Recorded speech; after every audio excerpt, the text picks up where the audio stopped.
Bisa dipahami jika saat ini sering terjadi tuntutan untuk membubarkan Polri. Bisa dipahami kalau akhir-akhir ini juga sering ada tuntutan untuk pembubaran DPR. Artinya apa? Ketika alat-alat negara dan lembaga-lembaga negara tidak berfungsi, maka yang terjadi adalah krisis politik. Nah, krisis politik inilah kemudian yang bisa dijadikan pijakan dan alasan untuk dilakukannya reformasi jilid kedua. Jadi ternyata ada benang merah antara gerakan-gerakan sebelumnya dengan apa yang hari ini telah kita dengar ajakan untuk melakukan reformasi jilid kedua. Nah, bagaimana pendapat Anda? Tentu saja kita banyak sekali perbedaan-perbedaan pandangan. Ada yang setuju, juga ada yang tidak setuju.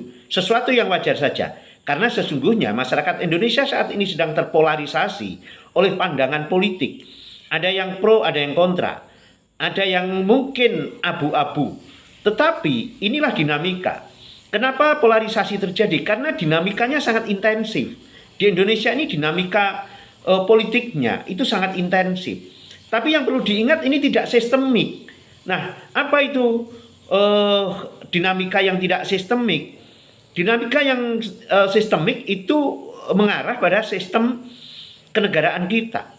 Sementara sistem kenegaraan kita masih berjalan sesuai konstitusi, sesuai Undang-Undang Dasar Negara Republik Indonesia 1945. Oleh karena itu, menjadi prematur buat kita untuk berpikir bahwa hari ini terjadi krisis politik. Dan ujung dari reformasi jilid kedua apa? Adalah pemakzulan terhadap Presiden Prabowo dan Wakil Presiden Gibran Raka Buming Raka. Apakah ini yang kemudian akan kita ikuti? Tentu saja ada yang setuju. Dan dalam bayangannya ada gambaran tentang masa depan yang lebih baik. Apakah demikian? Sama juga seperti tahun 98. Dipikirnya setelah Pak Presiden Soeharto turun, keadaan langsung membaik. Lantas kemudian konstitusi memastikan bahwa wakil presiden menjadi pengganti presiden.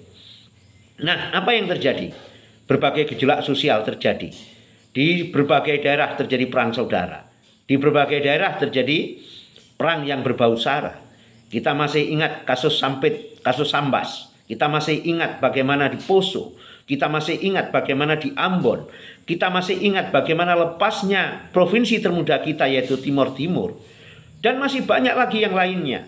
Oleh karena itu, buat kami atau kita semua perlu menyadari bahwa tidak semudah itu untuk melakukan perubahan cepat dan radikal dalam tata kelola negara, dalam penyelenggaraan negara. Maka tolak reformasi jilid kedua.